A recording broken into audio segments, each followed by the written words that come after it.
Hello students, मैं explain कर रही हूँ chapter 2 cell the building block of life for class 9 science from new NCERT syllabus 2026। और इस वीडियो में हम स्टडी करने वाले हैं एक्टिविटी 2.3 लेट अस इन्वेस्टिगेट।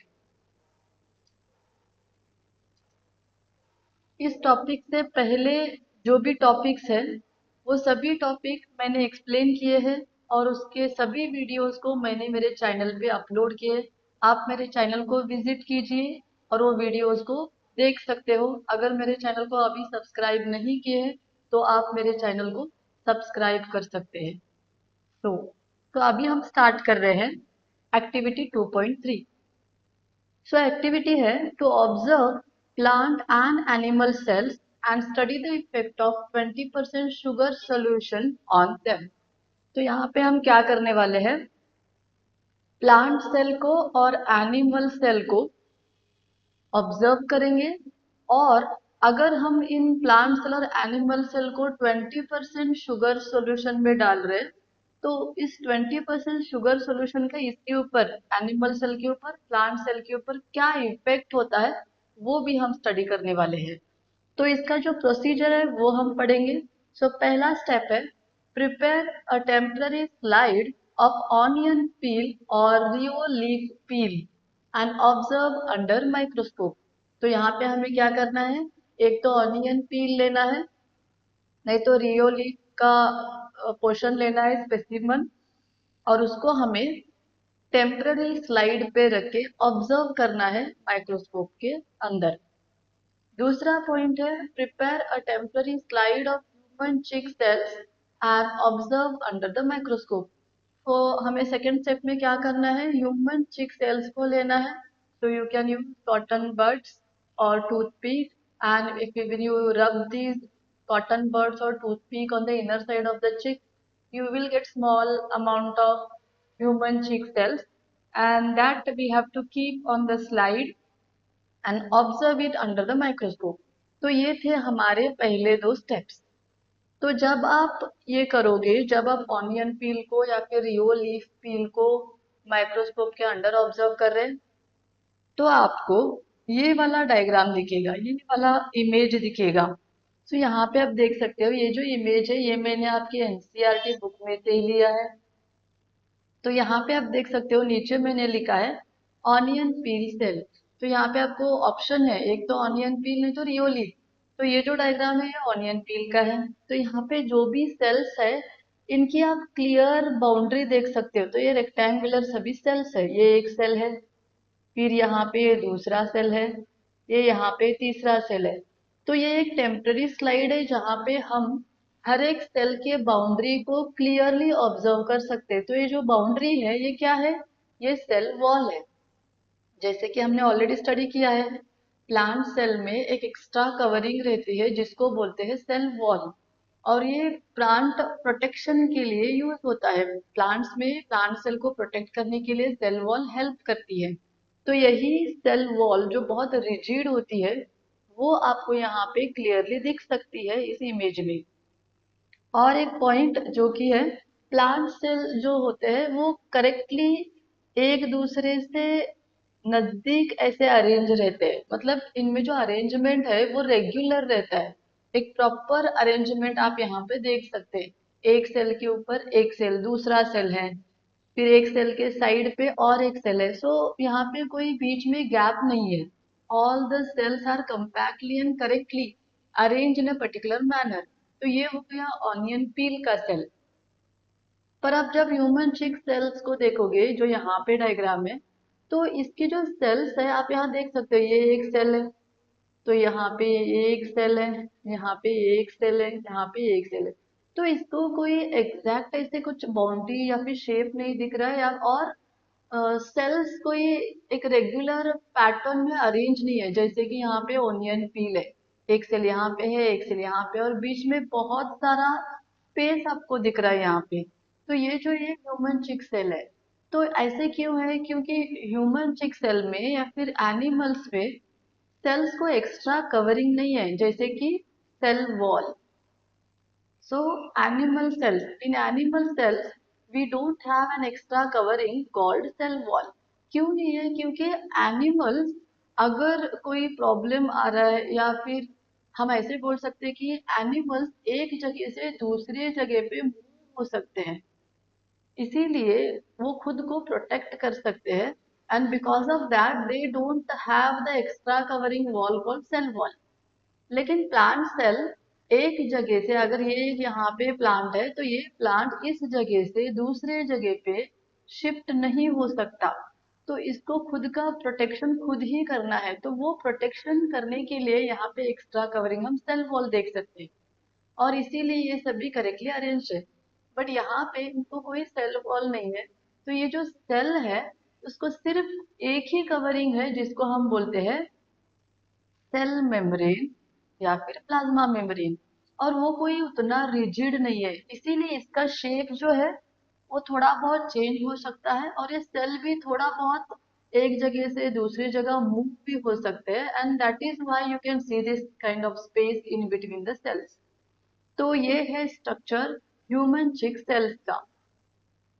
और यहाँ पे जो आप ब्लू कलर देख रहे हो, ये ब्लू कलर हमें क्यों दिख रहा है? क्योंकि यहाँ पे हमने एक स्टेन यूज किया है, एक पिगमेंट यूज किया है जिसका नाम है methylene blue stand. I right it here, methylene blue stand. तो ये स्टेन, ये पिगमेंट हमने यूज किया है सेल्स को करेक्टली देखने के लिए। जैसे ही ये पिगमेंट, ये स्टेन इस स्लाइड के ऊपर ऐड करते हैं, तो वो पिगमेंट यहाँ पे सेल्स सभी एब्जॉर्ब करते हैं, और वो हमें कलर्ड मतलब ब्राइट होते हैं, और हमें क्लियरली देख सकते हैं माइक्रोस्कोप में। तो इसीलिए ये हमें ब्लू कलर यहाँ पे दिख रहा है। तो ये थे हमारे पहले दो स्टेप। थर्ड स्टेप में अभी क्या दिया है, add 20% sugar solution to both slides. तो पहले दो स्लाइड में हमने क्या किया, जस्ट हमने ऑनियन पील को लिया, स्लाइड के ऊपर कवर स्लिप रख दिया और माइक्रोस्कोप में देखा। और दूसरे स्लाइड पे ह्यूमन चिक का स्पेसिमेन लिया, कवर स्लिप रखा और माइक्रोस्कोप में देख लिया। तो हमें ये दो इमेजेस मिली। अभी हम उसी स्लाइड के ऊपर 20% शुगर सॉल्यूशन ऐड करेंगे। तो मैंने ऑलरेडी आपको पहले मेरे वीडियोस में एक्सप्लेन किया है 20% शुगर सॉल्यूशन का मतलब क्या है, और एक मैं रफली यहाँ पे बोल देती हूँ।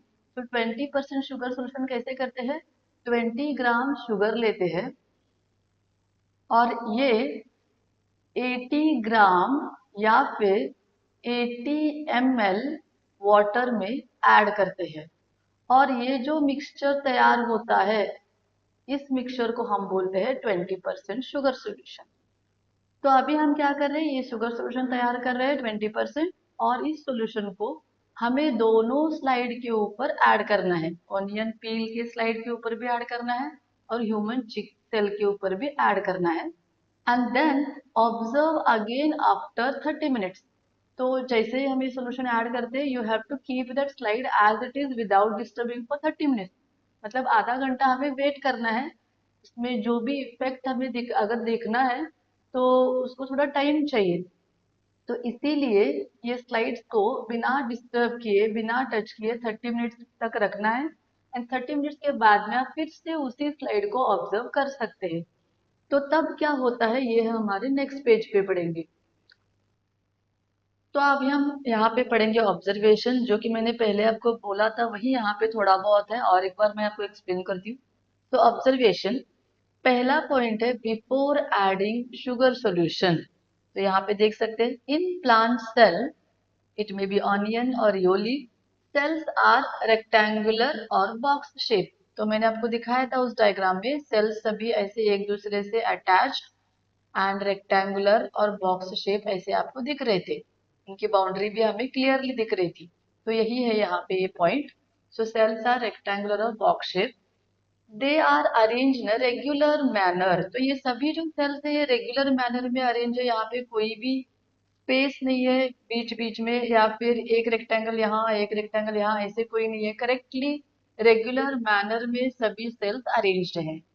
A cell wall is clearly visible. Yes. तो ये जो बाउंड्री आप देख सकते हो रेक्टेंगल की, ये यही है हमारी सेल वॉल। तो ये सेल वॉल जो है हमें वहां पे क्लियरली विजिबल है। In cheek cells, that is animal cell, cells are irregular in shape. तो आपने देखा होगा, एक सेल आपको ऐसे दिख रहा था, एक सेल आपको ऐसे दिख रहा था, एक यहाँ पे दिख रहा था जो ब्लू कलर में मैंने आपको दिखाया, तो वही है। तो वो जो सेल्स है वो इरेगुलर शेप में है। तो आप देख सकते हैं इसका शेप कुछ और ही है, इसका कुछ और ही है, इसका कुछ और ही है। They are loosely arrange. तो इनके बीच में बहुत सारा स्पेस आप देख सकते हैं, ये सभी स्पेस ही है यहाँ पे बीच में। कोई भी सेल एक दूसरे से कनेक्टेड नहीं है, या फिर प्लांट सेल की तरह वो एक रेगुलर पैटर्न में मैनर में अरेंज भी नहीं है, तो एक दूसरे से बहुत दूर है। तो इसीलिए यहाँ पे लिखा है they are loosely arranged. No cell wall is present. तो इस सेल में, एनिमल सेल में कोई भी सेल वॉल नहीं है। तो मैंने आपको बोला कि क्यों सेल वॉल नहीं है, क्योंकि एनिमल एक जगह से दूसरी जगह मूव हो सकते हैं, वो खुद का प्रोटेक्शन खुद कर सकते हैं, इसीलिए उनको कोई एक्स्ट्रा कवरिंग, हर सेल को कोई एक्स्ट्रा कवरिंग जैसे कि सेल वॉल नहीं है। तो ये था हमारा पॉइंट जो कि है बिफोर एडिंग शुगर सॉल्यूशन। अभी हम देखेंगे मेन पॉइंट, वो है आफ्टर एडिंग 20% शुगर सॉल्यूशन। तो मैंने आपको बोला था कि हमारे जो दो जो स्लाइड्स थे, जिसपे ऑनियन पील था, और दूसरा स्लाइड जिसमें हमने ह्यूमन चिक सेल को लिया था। तो मैं यहाँ पे लिखती हूँ ये एनिमल सेल, और ये जो है ये ऑनियन सेल है, मतलब ये प्लांट सेल का स्लाइड है। तो ये जो हमने लिए थे, इन दोनों स्लाइड पे हमने 20% शुगर सॉल्यूशन ऐड करके 30 मिनट्स तक वेट किया था। एंड जब 30 मिनट्स के बाद में जब हमें दोनों स्लाइड फिर से माइक्रोस्कोप के अंदर देखते हैं, तब हमें क्या दिखता है, वो यहाँ पे पढ़ेंगे। In plant cell the cell content shrinks. तो हम जब प्लांट सेल, ऑनियन सेल का स्लाइड देखते हैं, तो उसका जो सेल का कंटेंट है, मतलब सेल के अंदर का जो मटेरियल है, वो सभी श्रिंक होता है। The cell membrane pulls away from the cell wall. तो इमेजिन करो, मैं 1 मिनट मेरे इस पेज को क्लियर करके लेती हूँ। सो अभी आप इमेजिन करो कि ये एक प्लांट सेल है, तो यहाँ पे मैं ड्रॉ कर रही हूँ, ये प्लांट सेल है। और ये अंदर जो है ये इसका सेल मेम्ब्रेन है, बाहर का है जो सेल वॉल है। तो सेल वॉल में थोड़ा डार्क कर देती हूँ।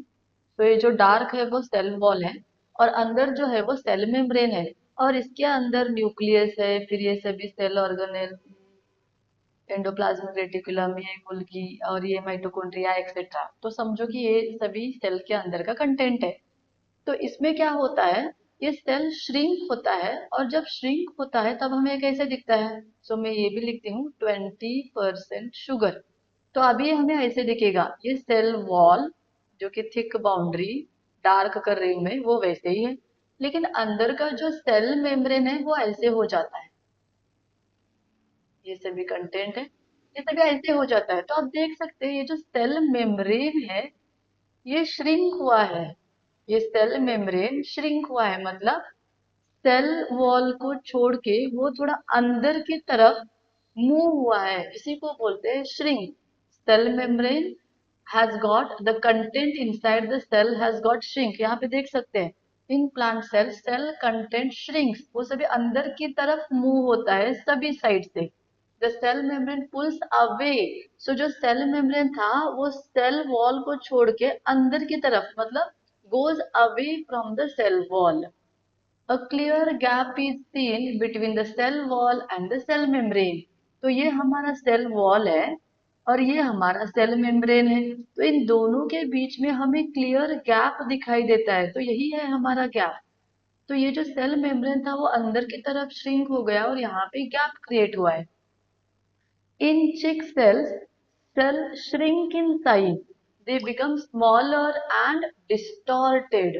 तो यहाँ पे क्या होता है, एनिमल सेल्स में, इनमें तो कोई सेल वॉल नहीं है, तो जो भी सेल ऐसे था वो पूरा सेल श्रिंक होता है और छोटा हो जाता है। और डिस्टॉर्टेड मतलब उसका शेप ही चेंज हो जाता है। तो ये हो गया एनिमल सेल में, और ये हो गया प्लांट सेल में। आप यहाँ पे डिफरेंस देख सकते हो, प्लांट सेल में उसका जो शेप है वो वैसा ही है, क्योंकि इसको आउटर कवरिंग सेल वॉल है, वो बहुत रिजिड है, वो कभी अपना शेप चेंज नहीं करती। ये यहाँ पे ये सेल वॉल ये ऐसे ही रहती है, सिर्फ उसके अंदर का जो मेम्ब्रेन था, ये सेल मेम्ब्रेन, ये उतना ही श्रिंक होता है, और सेल वॉल को छोड़ के अंदर की तरफ मूव होता है सभी कंटेंट को लेके। और यहाँ पे बीच में गैप तैयार होता है, लेकिन फिर भी सेल का शेप जैसा था वैसे ही है।